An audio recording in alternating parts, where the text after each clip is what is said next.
You are listening to Girls, Ghosts, Ghouls, a podcast where three women discuss horror movies from the silent era through the 1970s. You can find us on Facebook, Instagram, YouTube, and Spotify, and Anchor. Timely, topical, terrifying. Well, hello everyone. Welcome back. Have we got something crazy and special for you this time? We are doing a combined Girls, Ghosts, Ghouls. What the fuck did I just watch with guests from Bum's Corner Coast to Coast, all in one for a spectacular combo of Night of the Lepus and Winnie the Pooh Blood and Honey 2. Because, we got our GGG rule that says we can't do anything that's post 1980 without doing something that compares from pre 1980. So we went with Night of the Lepus because, giant bunnies versus mutant humanoid DeForest Kelley. animals. Yeah. So Night of the Lepus, it's from 1972. It is got DeForest Kelley in it of Star Trek fame, in case you aren't aware of that, which is sad. Bones, and Janet Leigh of Scream fame or Psycho fame. And they could not save this movie. Nothing could save this movie. I mean, the one redeeming quality in this movie for me, anyways, was, DeForest Kelley's mustache. He had a most beautiful mustache because, again, I know him as Bones. I just know him as Star Trek guy. That's all I've ever really. I mean, occasionally I think there's maybe some other things he's done, but I mean, he's Bones. So seeing him in this movie, which it missed me entirely. I don't know how I have never watched this movie. I love bad movies. I don't know how I missed, killer bunnies from Australia. A stinker of this variety. How could you have overlooked it? So interesting point. This was DeForest Kelley's last non-Star Trek movie he did. Okay. He did Star Trek movies after that, but this was the last one that was not a Star Trek movie that he did. Thank God he did the Star Trek movies after this because it's a palate cleanser. He was for so his acting career. Handsome with that mustache. Handsome man. Another fun little ironic fact. So Janet Leigh did not let either of her two daughters, Kelly Curtis or Jamie Lee Curtis, be in any of this movie in a minor role because she didn't want them to be part of a horror, didn't want them to be part of or see a horror film. And of course, as we know, eventually Jamie Lee Curtis became the Scream Queen with her debut at Halloween. But yeah, so obviously she failed to be there. And it doesn't seem like Janet Leigh really enjoyed this film because she basically kind of said, paraphrasing, that she was like, "Yeah, I try to remember very little about this movie." Oh, it suffered on so many grounds. The directing, the acting. I tried to pick out something positive about this, and it was damn hard. The positive thing was it had bones in it. It was funny. I mean, yeah. It had some interesting camera angles, I thought. The best obviously actor in this film was that horse in the very first scene, pretending to be wounded. Yeah. He was amazing. Oscar for him. I really thought he was hurt. It made me sad. I know, me too. It was a very Artax moment. To be a little fair, I thought they were real creative in how they tried to make the bunnies giant.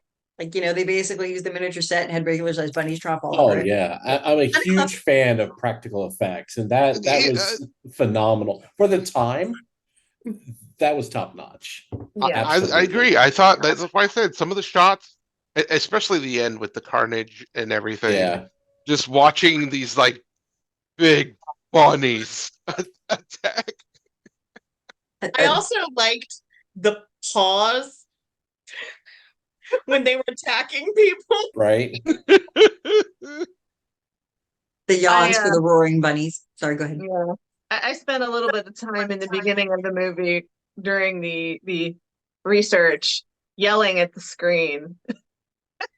Because I spent a lot of time going, this is why you limit access to your labs, jackass.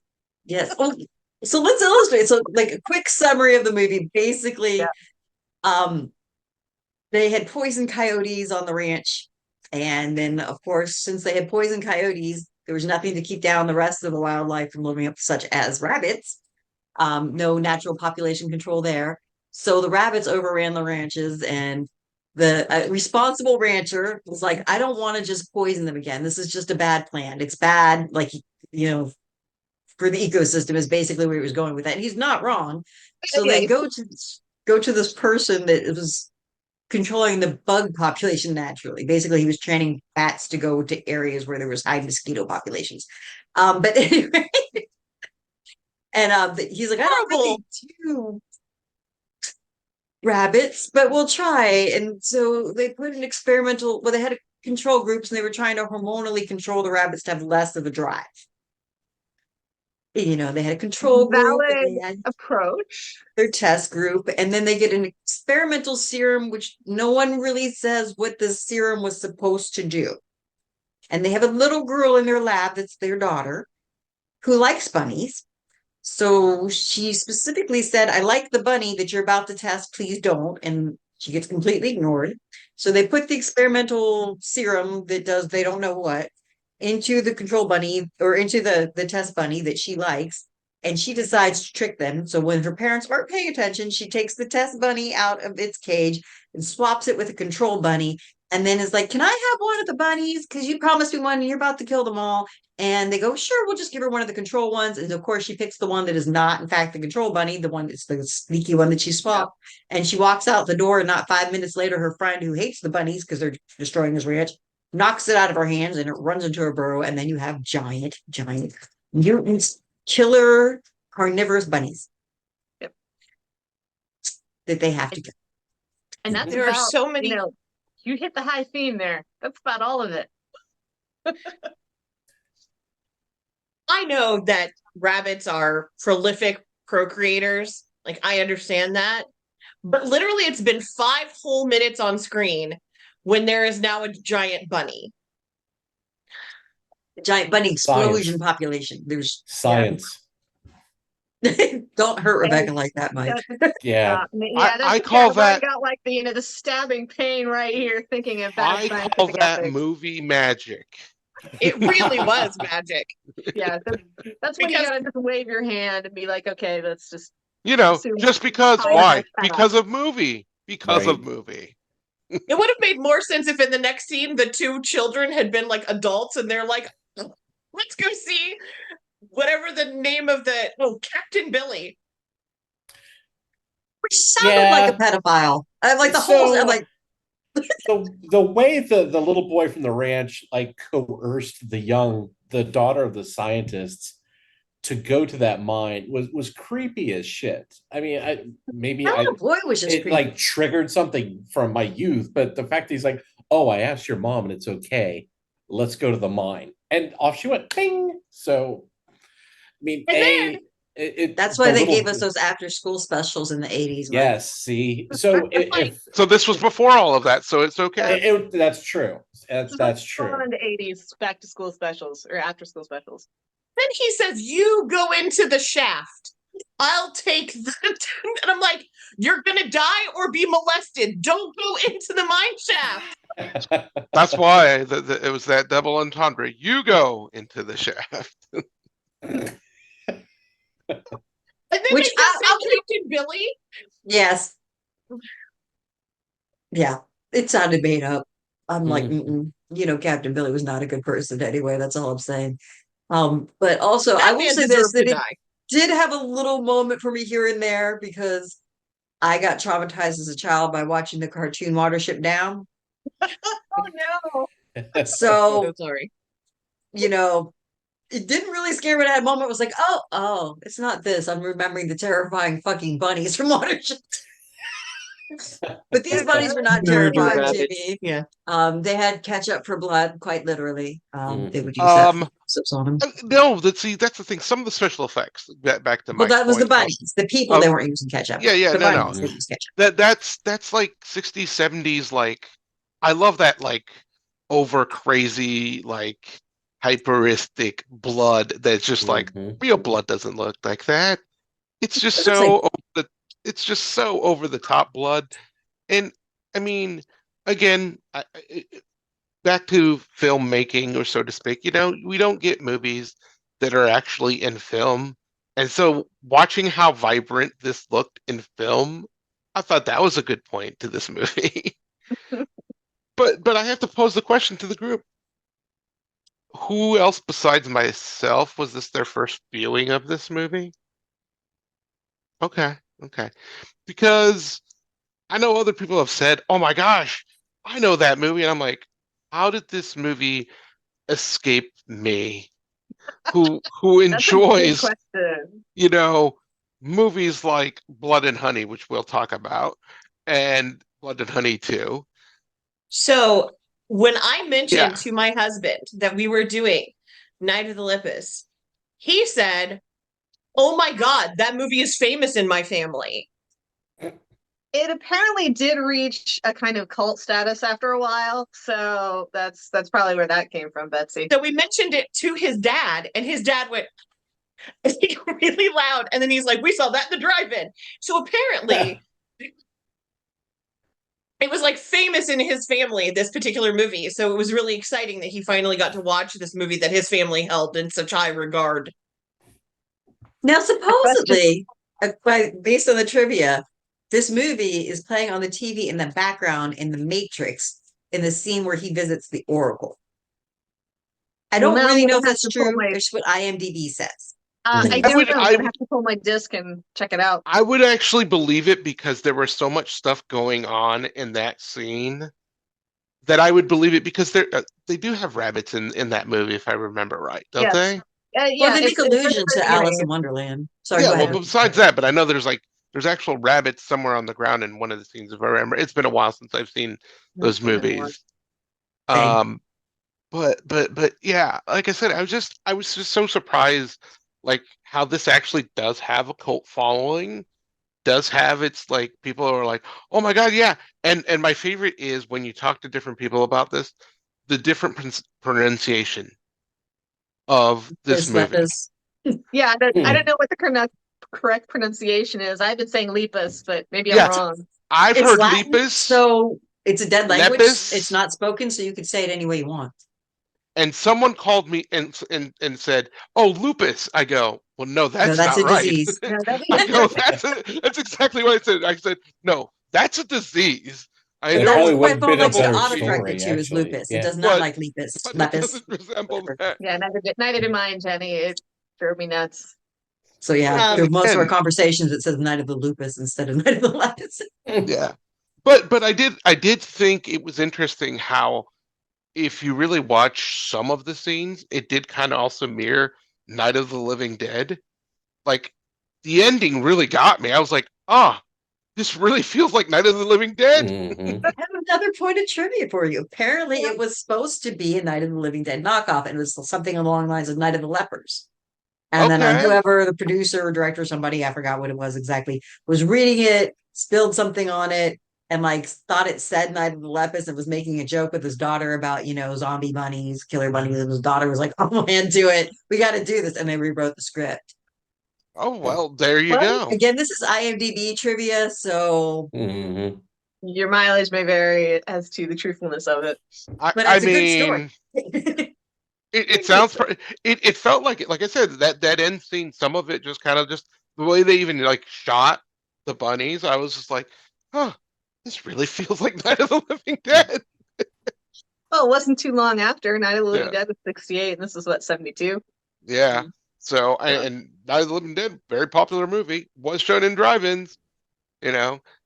And I would put this in that same kind of genre of like the mutation feature, like science Oh. fiction movies, them, Oh, very uh, firmly. Very you firmly. know, Mhm. what was the rat one? Ben, Yeah. or Army, I'm Among the Gods or something.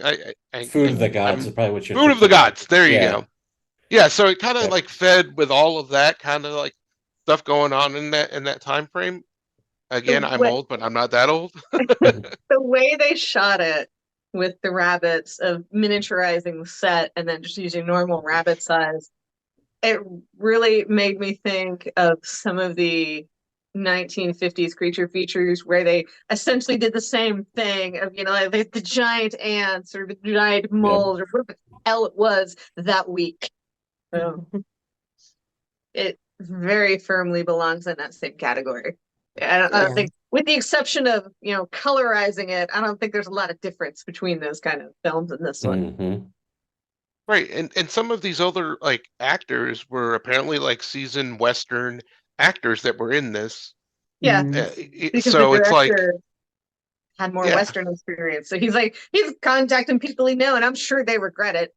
Right, but again, Right. maybe they didn't because at the time, think about it, the Westerns, the age of the Western was kind of slowing down, Out. and you had science fiction and horror kind of Mhm. coming back to the surface.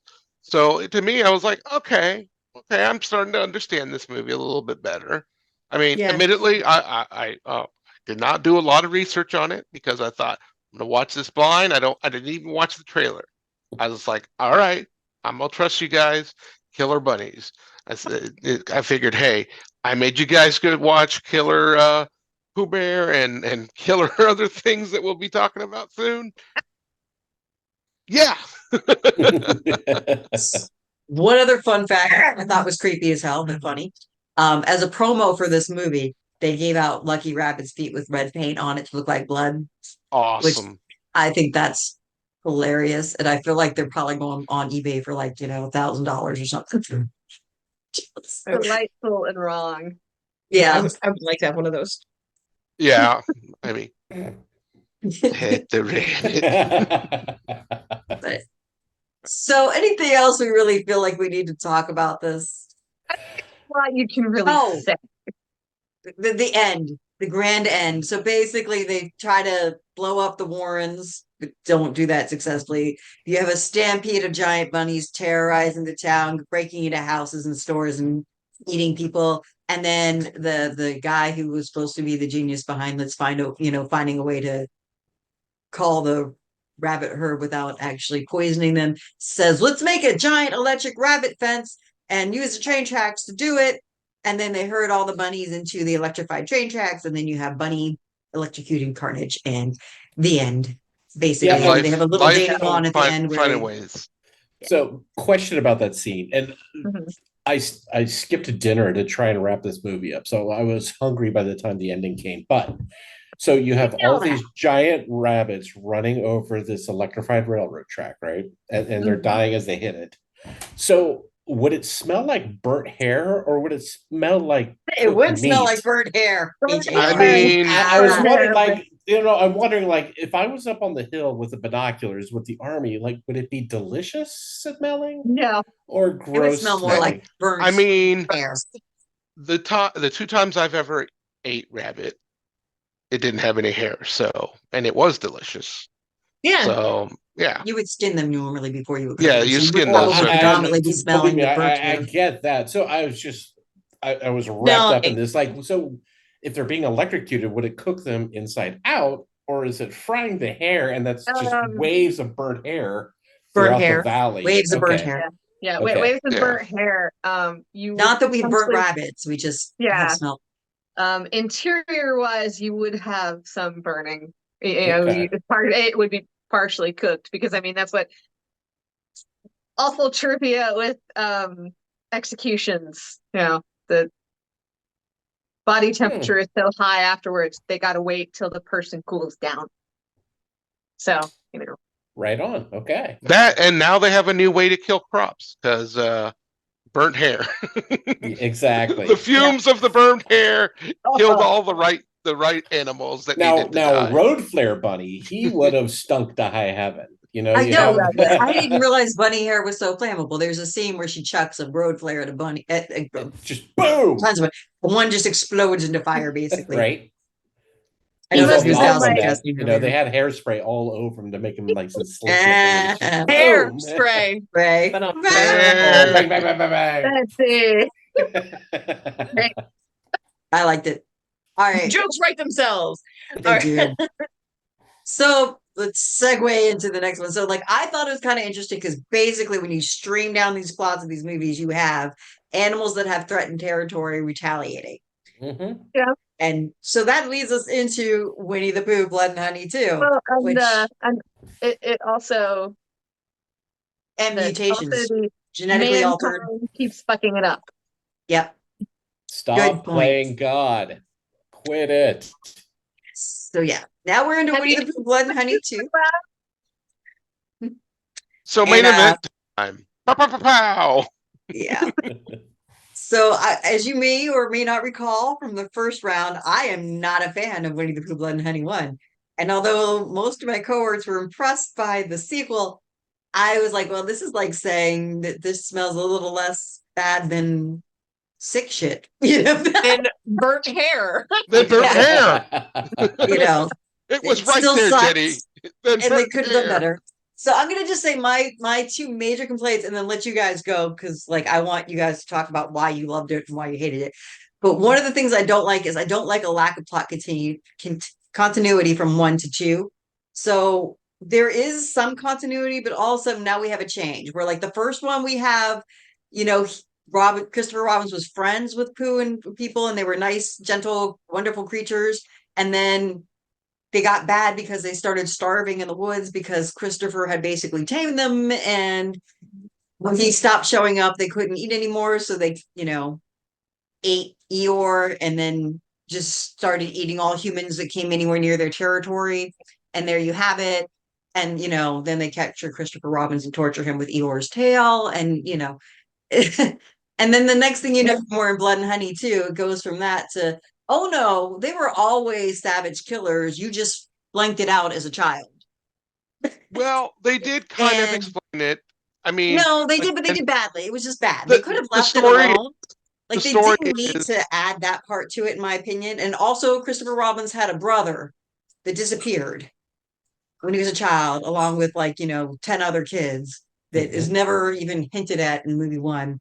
And I get that they're trying to make a better story, but I thought like none of that was really that necessary. But okay, but it's stupid. But so that was my thing. But yeah, that was, and also a lot of the where they were trying hard, where which you kind of loved, John Paul, I thought was too hard trying. Like Tigger and the word bitch will haunt me until like my end days because it was so horribly done. Like he was like Tigger's like, you fluorescent bitch. Like yo, so extra bitch. and so terribly done. And he did it like 6 times in a row. And I'm like, please, dear God, just kill Tigger so I don't have to hear that ever fucking again. Please. Honestly, I think it was giving more Tony the Tiger than it was Tigger. But that's Yeah. okay. Allow me to Because there was only one counter reference Jenny's to point. bouncing. Go all you want. That was my Just thing. I know allow not me to everybody counter people don't agree your with me. your You don't even point. need to counter. Just tell your own opinion. All right, here's my take on this. Yes, I probably am the one that enjoyed it more than everybody else, but I enjoyed it in the sense that I enjoy horror movies, and this is a typical like even 80s slasher horror movie. Like when they decide they're going to do a series. Continuity is really not an important thing. And in this one, they just said, hey, let's pretend that first movie you watched really was a movie. It wasn't, Christopher Robin's life. And that's why I thought it was funny because he even says it at that one moment in the movie. He's like, but that's not how the story really was. And it just kind of reminds me of the most. And I'm gonna say because I love Elm Street and it's say this is the closest thing to Nightmare on Elm Street 1 and 2. Completely continuity is out the door, Yeah. except the main villain, so to speak, and then let's throw in some random backstory that you're like, well, that doesn't make any sense at all. Because in the first movie, Freddy, or in this case, Pooh, is a certain way and only does certain things. And Freddy, he can only kill you in your dreams. In part 2, he comes out into the real world and messes up a pool party. So, and after thinking about it more and more, and I wish I could have seen it a second time, damn you, Fathom Events, only allowing me to see it once in 1 week. I think Tigger's character very much is like the Tigger cartoon. ADD.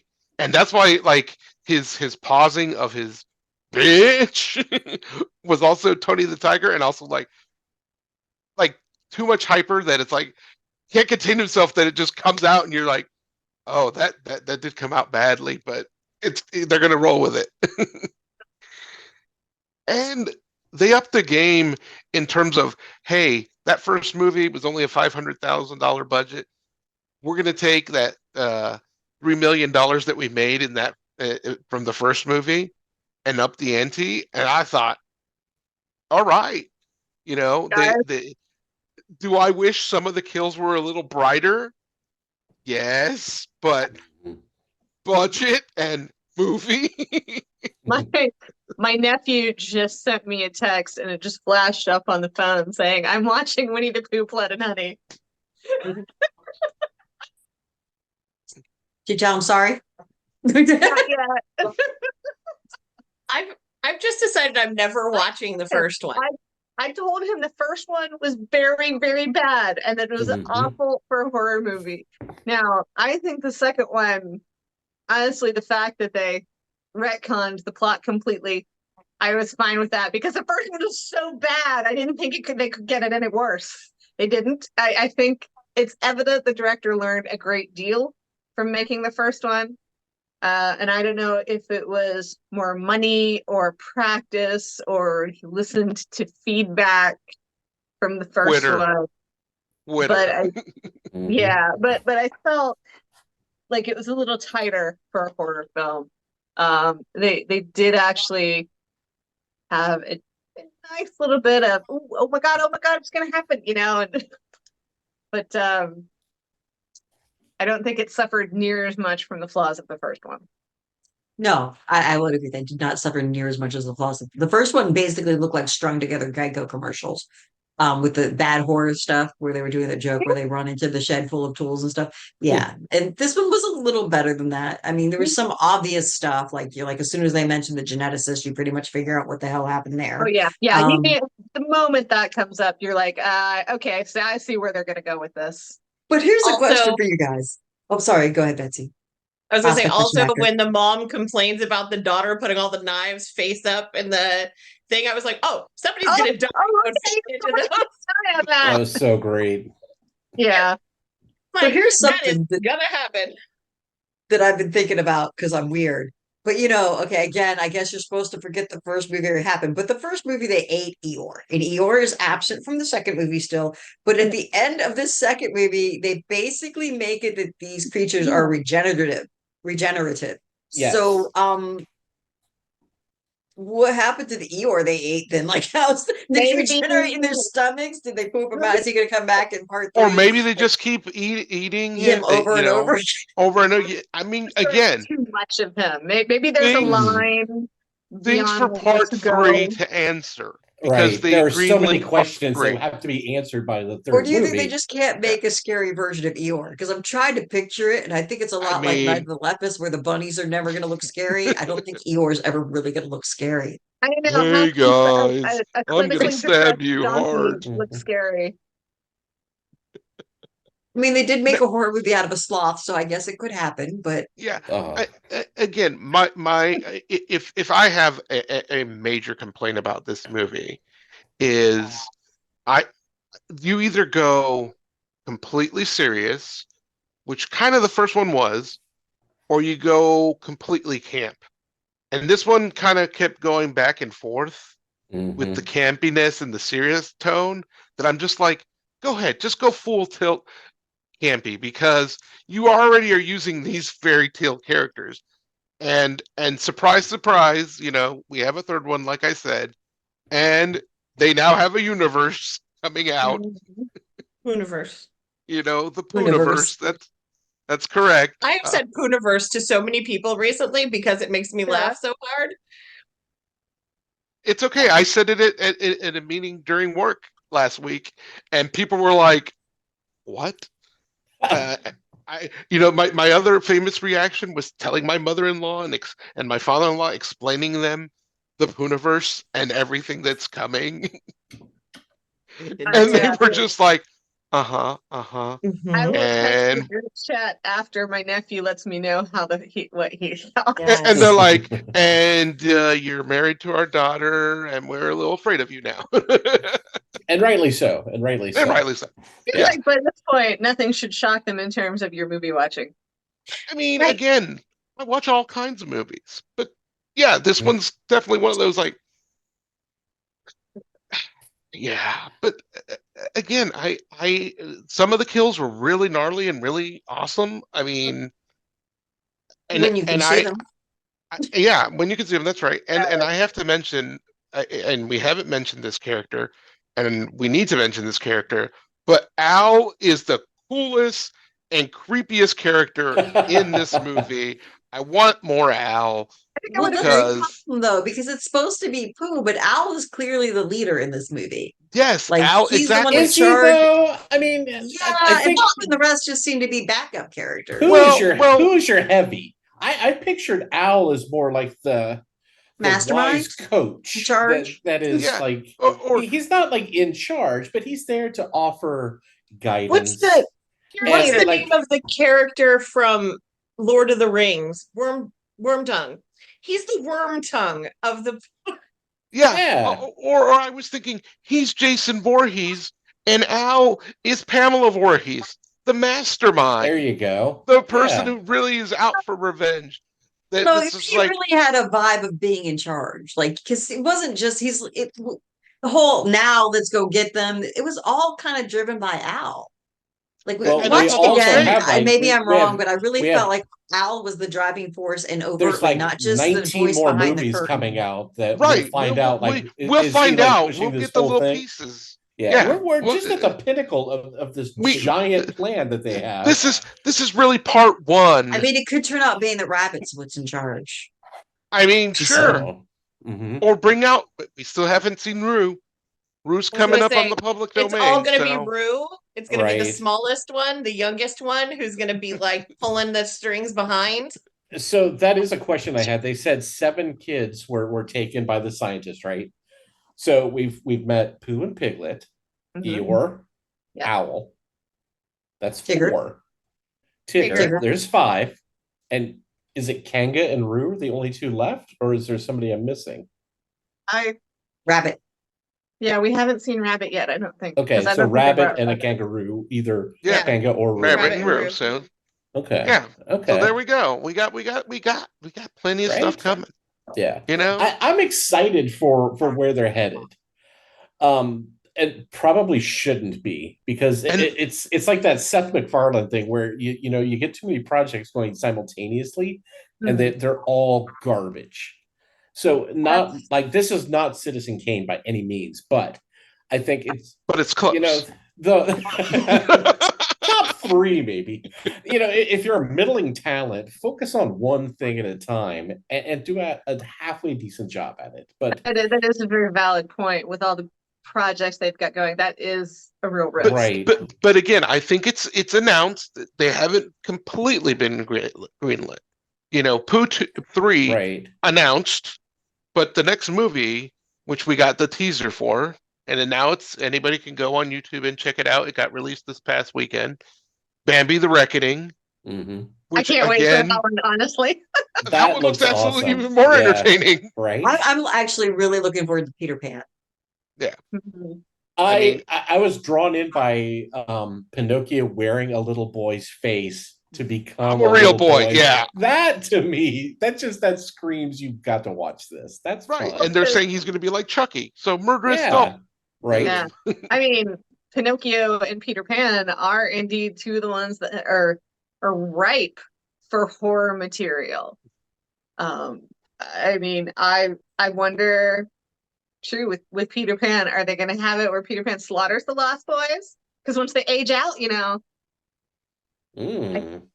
I mean, there's so much possibility, and that's what I thought was amazing what they did with this second movie, because Mike and Jenny, I know I basically dragged you guys to this terrible, I mean, terrible. not to drag too hard, but you still owe me a drink.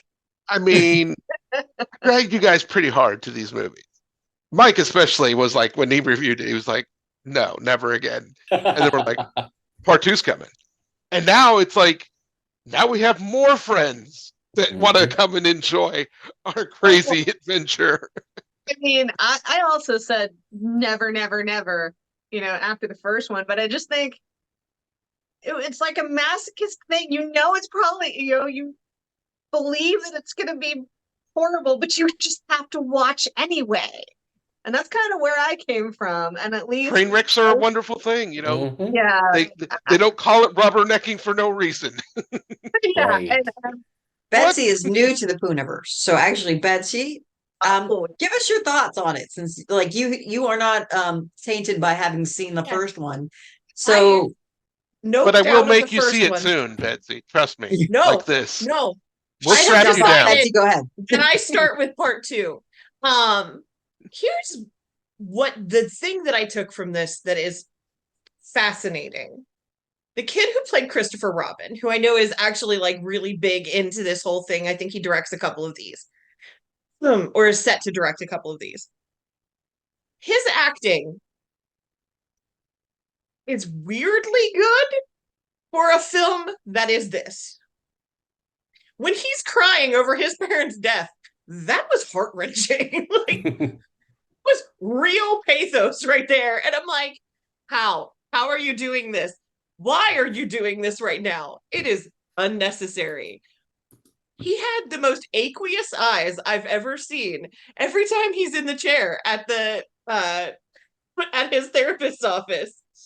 He has this big aqueous eyes and he's like on the verge of crying, and you're like, you poor boy, what has happened to you? In that way, I think you're right. They needed to either just stick with the camp and say this is a campy movie, or deal with the emotional thing that was happening with Christopher Robin, because it was weird. And I can see how. Has anyone read The Final Girls Support Group by Grady Hendrix? No, but I I've have heard you not. talk I keep about it. meaning to. So basically, it's about all the final girls have a support group together because they have a unique experience of having survived something that no one should have to survive.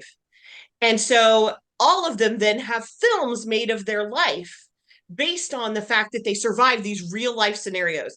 The one girl was at a camp where everybody was murdered by this serial killer, and she's the only survivor. So she buys the camp and creates a safe space for people who've been through similar violent situations. This is the kind of story it is. And that's kind of what they were telling for Christopher Robin, where he's dealing with his trauma, where he's getting fired, where he has all this like anxiety and mental stuff happening, and then it goes even further back into his childhood, and that is super interesting, and I would have loved to have explored that more. But if we're going to do that, then we need to take out these super campy kills. We need to, and that's part of the fun of it, but mixing the two together was very dissonant, because it would be a scene of him being like, Mom, I think I saw the face of the guy who stole my brother, and then immediately who does something. And I'm like, whoa, okay. It's too much. It's too much of a. And then, like, the little sister got it in. So then he has that moment of thinking that his little sister's been murdered. It was a lot. That was a lot of stuff that I don't think was necessary. I think they should have leaned more on the camp and less on his backstory. I'm hoping that pays off in the next one. And I hate to say those words. I'm that pays off in the next one, because he was an amazing actor, and those scenes were great, but they didn't belong in this film. It belongs in a different movie. Yeah. I don't disagree with you. Like I said, that's my only gripe with this movie is it suffers from tone one way, tone another, and trying to keep a balance. And again, there Maybe are that's parts what where really it bugged me. It outweighs wasn't one so way much or another. continuity as dissonance. Yeah, there was a real dissonance, and there were a couple places where it seemed to work. Like, I liked that his friends were kind of punished for being shitty to him. That's mean, but I did. I liked that that party got wiped to shit by the characters because they were dickish to him and would let him come to the party. And that's a But it classic wasn't horror movie. purposeful. You know, Yeah, Mhm. that's a classic horror punishment. movie. Yeah, it was a classic. You're being a dick to the main character, you get punished for it immediately. And I loved that. That part was fun because it was him like getting treated like shit, but then there's an immediate like aftermath to it of, yeah, you treated him like shit and now your party's gone to hell. Tigger, get that fluorescent bitch. But then there were other places where I'm like, this is not necessary. I don't need him to have a mental breakdown for me. All of this is enough. Anybody who saw the first one, was that the same shrink in the second one as the first one? Because I do not want to rewatch the first one to find out. I I do not remember. I probably don't remember, I'll be blocked so honest much with of the you. first film from my mind, frankly. Yes. There was We can briefly find the out by therapist scene IMDb. first. Go ahead. But I'm gonna do the promote yourselves. I'm gonna look it up on IMDb. yeah, thanks, Betsy. Okay. That's good. I like having the The- perspective of someone who had yeah. not been tainted by one to discuss what was Yeah, wrong. Right. So it is helpful Into for our two. And Betsy, I love your point, and I'd like you in our group chat to add the name of that story and author, because Final Girls Club. I've never read it, and it sounds I would love every second of it.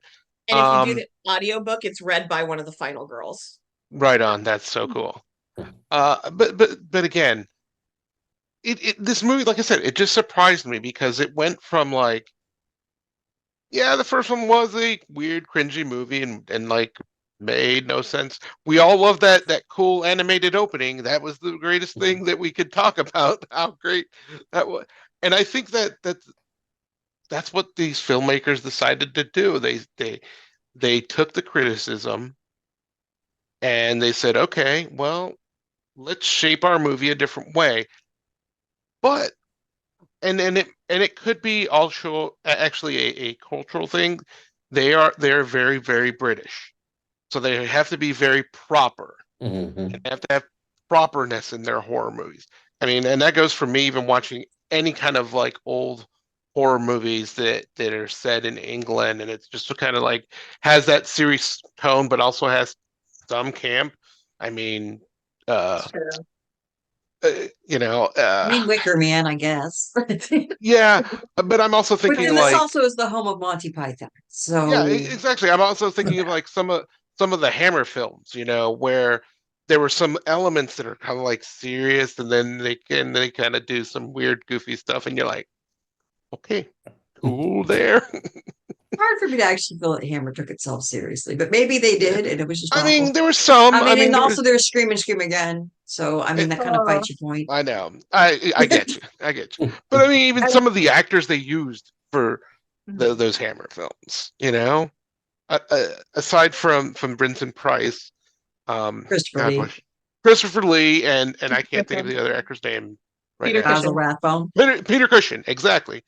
Peter Cushing, who is a classically trained actor, and he's doing these like Hammer films. So it's like, I'm going to elevate this, and also, you have a thing now where horror wants to elevate. You have that new movie, and I forget the title of it right now, but it's Friday the 13th, but instead you get the perspective of Jason, and they've made it all like fancy and, first person perspective of the kills. And I'm like, okay, come on. It's a slasher movie.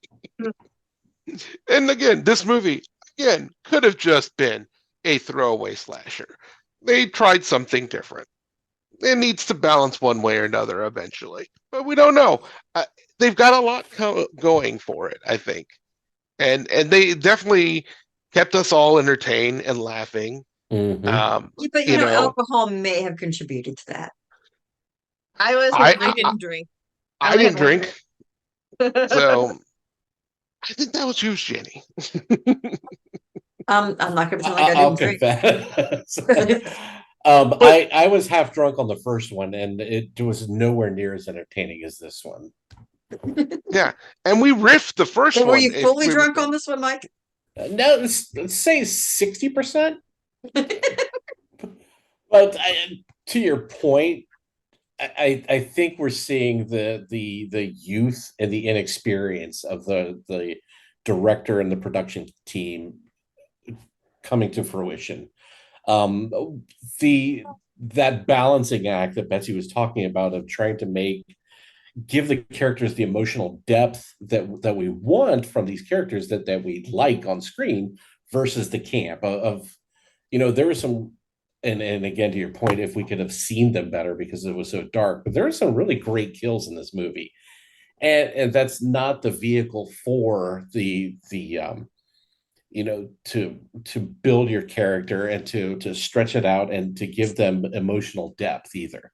That's not quite the vehicle. But you also, because again, this group, all of a sudden they're younger people that all of a sudden have more money than they've probably even seen in their lives. Nobody is there in the room to say, hey guys, let's slow down and pick a lane. They're balls to the wall. I mean, what, they have like 7 movies coming out, or Yeah, 6. Something along those So lines. something to that yeah, effect. Yeah. so we built this monster. We gave them money a year ago to say I said yes. we shouldn't. You did. You You did. did. You went on record, and And if and I you didn't and say that. you did say that, but people like me who also, like I told you guys before the movie, you know, Randy did get me The uh Blu-ray, the Steelbook. the Blu-ray steelbook of the first movie. And again, I So, don't think they're not going to set the world on fire by any means with this series, but I'm very curious to see where it goes from here. Again, they learned a lot between 1 and 2. What are they going to take away from this one and It's build wonderful. out 3 Yeah, and the extended universe? yeah, I feel very much like we're watching their whole learning process. Yes, I mean, exactly. literally, 'cause there was the first one, And and then the funding it. second one. Yes. and funding it, that Yeah, is so correct. Yep. we're funding their skill development, and I suppose that's how a lot of movies work anyway. Mm-hmm. It's true. Um, No, those are so all very valid points. I will say this. What is the reason why I went for round 2 is because the fun in it from round 1 and for this, despite whatever I feel about the movies, is if you're with a group of friends, whether or not you're drinking or not is irrelevant, and you're in an environment where you can just enjoy and be kind of obnoxious if you want to be or whatever, it makes it a fun kind of movie going sort of, MST3K experience where you're able to just enjoy being with your friends and enjoy something that you're seeing, even if in and of itself the movie is not necessarily enjoyable. It becomes fun because of it. So I mean, I would say this is definitely a group activity movie, much like the first one was. Which actually I feel like almost all horror movies in a sense are group activity. That's kind of the some fun of more them. than others, some more than Yeah. others, and I think we Mhm. fall in that category. Yeah. And I would agree that there is definitely signs of growth for sure. Again, to like Betsy's point of dissonance, and really the only time you see that kind of blend really work well is Wes Craven. Like I think he did really well with Scream because you had Nev Campbell's, emotional depth of that character whose Right. mother had been brutally murdered with campy bad jokes and teenage humor mixed in, but it was done smoothly. But that was Wes Craven, and he had how many years of experience by the time he did Scream. So Yes, and tens of thousands of pages of writing too. So Right. yes, That's Yeah. right. That's right. And You're, budget. Yeah. you're comparing, a horror icon, Well, even no, in I'm like, pointing out that, they might get there eventually. I think they Yep. tried to be somewhere yet. but no, I was thinking that's a great point because if you look at some of his first movies, The Hills Have Eyes, Last House on the Left, Mhm. those are they're Basically, they're rape horror. yeah, they're hard to watch. But that's the kind of storytelling he kind of wanted to shock people with. And then as he progressed, even that first Nightmare on Elm Street movie, where he even did some balance of that kind of comedic role. You had the Rod character, and you had Heather Langenkamp's Nancy character, who Nancy is just a kind of straight lace, you know, everyday kind of girl that got thrust into this, crazy world that she gets into. So, but to take a type from Yeah. Cabin in the Woods, she's the virgin. Yeah, exactly. Mhm. The The ingenue. architect, yeah, exactly. She gets that, and that's essentially what Nev Campbell's character was also do. Same archetype, same thing. But it is very interesting how we are seeing this process. I mean, and to Jenny's point, yeah, it's a group outing, and these filmmakers are smart because they made them Fathom events. They're not, hey, I think you they're can go evil, see, not smart. You have to pay so much extra to see something that's really trash. It's kind of annoying. but I mean, yes and no, but again, that's how they're funding these movies. Mhm. What's the other way they could fund it? Yeah, they could crowdfund it, and people could throw in a whole lot of money, like Thanksgiving 3, like I did, and wait forever to see the movie. And it was okay movie. No, I mean, like if they had put it out and like it showed at Studio 35, I probably would have gone and seen it a couple times just because that's a wonderful movie to be sitting there with your popcorn and your M&Ms and your beer and just chilling in the recliner room. Yeah, But these since they movies did are it a perfect Fathom riff event, track it's one and movies. done. Mhm. You know what I Yeah. mean? Like you're not going to pay $15 twice to see that movie ever. Well, maybe John Paul might, but the I rest of would us have. wouldn't pay. I mean, if we didn't see it the last night, I probably would have after seeing it because I enjoyed it. I really did. Mhm. I enjoyed it. I mean, I'm going to buy the Blu-ray or whatever comes out when it comes And I'm out. going to wait till it shows up on Tubi. But that's Exactly. Yeah. And that's fine. And that's fine. But it, it does make these, a good case of like the fact that the whole ingenious idea of them was they found out that Winnie the Pooh was going on public domain. What did they do? Right away, well, we want to make a horror movie. I mean, The genius silly. to jump on Yeah. it immediately, Yeah. I will give them props Yeah. for that. And to Mhm. be ready to act that quick and with a shoestring budget, because they knew they had a limited amount of time to catch it Yep. before it was going to get caught up in red tape again. Because God knows that Disney wants to be able to re-release it and or make a new live action version so that they can pull Yeah. back Mhm. the rights again. So they were smart and they had it, and I am kudos to them for that. And Yeah. I love that now they can do this. That's amazing. I love that that's happening. Kudos to anyone for making things. And also, like you said, these are pretty solid special effects. And I'm sure that they're probably using people who are special effects people who are not like established Hollywood special effects artists. These are up and coming effects artists who are getting this exposure and getting to do something that's this wild and crazy. And I also like to see that because we need new blood in the effects world. Mhm. We need new blood, people who can do solid effects because so much of it is done with computer now. And I Yeah. love being able to see Practical these effects, like, practical effects because I think all of this was pretty much practical. I didn't catch a whole lot of CGI. I don't. I didn't. I Mm. didn't catch much. Probably didn't have much of a budget for it. Well, Right. I'm like, I didn't catch it. That doesn't mean it wasn't there, but I didn't catch a Yeah. whole lot of Yeah. CGI. So most of this felt practical, looked practical, and I'm sure that's some of why sometimes it was dark. But it was beautiful. The piece. And in horror movies lately, I've noted, well, and a lot of filming of that so very dark screen. And I kind of wish they would get over it. Mhm. Yeah. Yeah. I mean, Yeah. I would rather see a bad practical effect than not see the effect. And I just think that they're erring on the side of let's black it out so you can use your imagination. Great, but that's not what I'm here for a movie that's a slasher. A slasher is not the time to use your imagination. Right. Yeah. Although I did love that I mean, the The crowd one- use imagination, but the one part that was blacked out that you really couldn't see the injury that happened. Then later, when the reveal happened at the hospital of exactly what happened, that was awesome because you didn't see what happened to him in the dark, but then when he did Mhm. and you got to see what happened, that was pretty cool. that because works. yeah, that was But kind when of you just amazing. black out and you don't really see it and you don't see the after Right. effect, then it's like, why even have it there? You know? Right. Yeah, but his reveal was really, really cool. I did like That was that cool. Mhm. later reveal of they didn't show it to us right away, but then when we did see it, man, was it nasty. So like that's okay. Yeah. It made me think of some pictures of some of the radium victims, Yeah. both the painters, and there was a case where a guy had been drinking a radioactive water, and the effects were as bad as you imagine them to be. Gross. Yes. All right. Well, final thoughts on Pooh, Blood and Honey 2 and Night of the Lupus.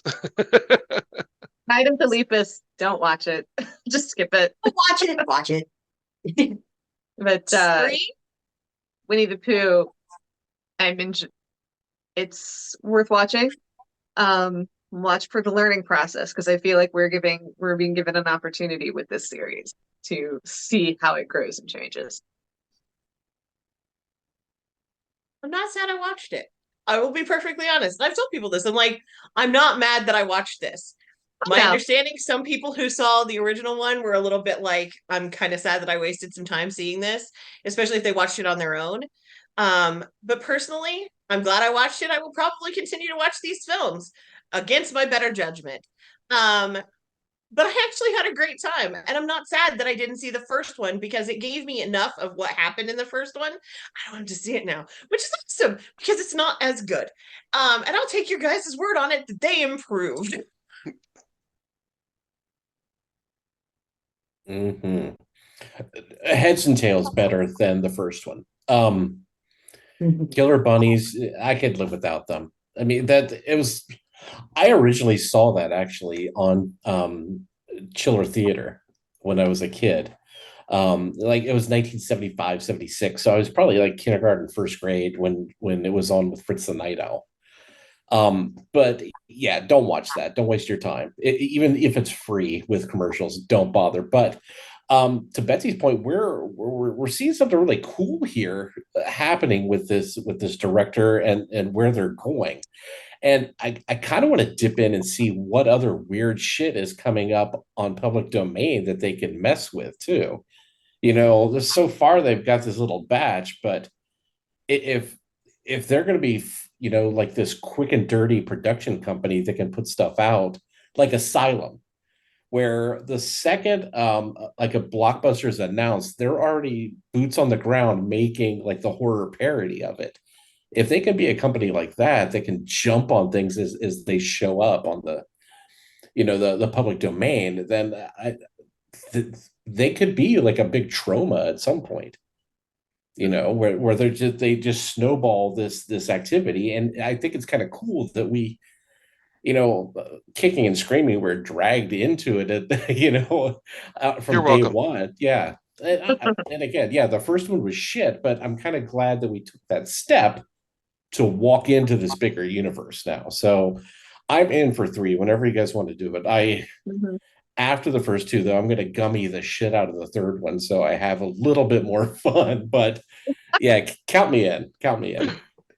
So I'm probably the dissonant one here because I think Night of the Lepus, I won't say it's worth watching, but it's funny to watch. I mean, if you liked them, you know, the ant one from the 50s, then you'll probably enjoy Night of the Lepus. It's funny to see what they did. The practical effects are interesting. Terrible. Well, I wouldn't even say it's terrible acting. I think the acting is just not good because the actors were doing the best they had good with content that was just really kind of stupid. But you know, At like one if you're point, just bored one night and just want something in the background, it's fine. Read truly, your at book to one it. point, Janet Leigh, the Janet Leigh, says to a man, "It's okay, the bunny's gone, Jed. The bunny's gone." It's hilarious. I love that too because Janet Leigh gets to be kind of hardcore instead of like the victim. She shoots the bunny and saves the Yeah. guy, which is a nice switch that we kind of forgot to mention. But yeah, so is it a great movie? Mustaches do the No. heavy lifting in that film. Yeah, I mean, yeah, it's not great, but like it's not like the worst thing we have ever watched, Oh, especially certainly me. No. But yeah, like I mean, go out of your way to watch it. No, probably not. But it's like if you really are looking just for something in the background to sort of get a chuckle out of, neither the Lepus will do it. Winnie the Pooh, Blood and Honey 2, I am in agreement with that I will probably still decide that I now am owed 2 drinks, by the way, because I didn't get my drink last time, John Paul. But I think it's interesting where they're going with it. I do appreciate what they're trying to accomplish. I do think that, they might like I love that they're learning and I love that they're trying, but I think with more of a budget, and I don't want to say get a new writer for it. I want to say maybe get a consult, you know. Same thing with the practical effects. Get a consult. Yeah, innovate, do new things, but maybe find somebody that's come out of Tom Savini's school and see what they can throw at you. You know what I mean? Um, if you get the budget, use it. Don't chuck it in and hand it off to somebody else, but see where somebody can mentor and tutor you on it to give you the next step instead of trying to do it all at once and go straight from your first effort to Wes Craven because you're not there. You know what I mean?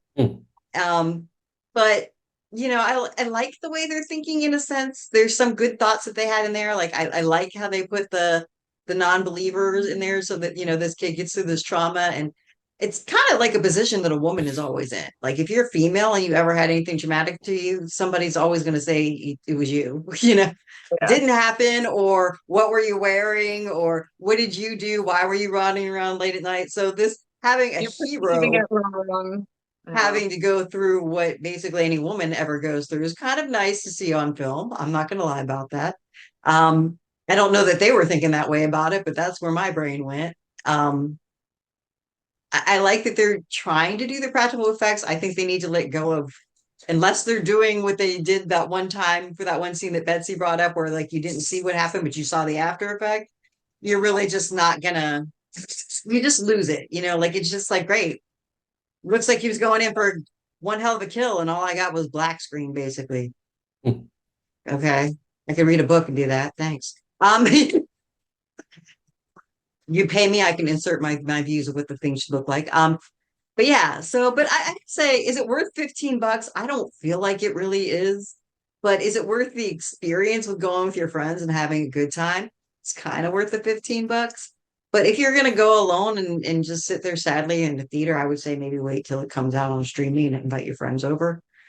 It's kind of my feel on it. But yeah, I mean, like I'm gonna continue to explore the Pooniverse. I'm not gonna lie. Boy, that sounds dirty. But that's kind of my thought on that. John Paul, I know you got a lot more to say on it. I'm just going to wrap this up by saying, okay, so back to Night of the Lepus, and actually both of these movies, we've talked about it. It is a just fun experience with your friends, and both of these movies are perfect movies to around spooky season or whenever you want to just have fun driving your friends nuts with some crazy movies that you can just sit around, drink, gummy, whatever, eat popcorn and riff and have fun with. Both of these movies, that's what they're there for.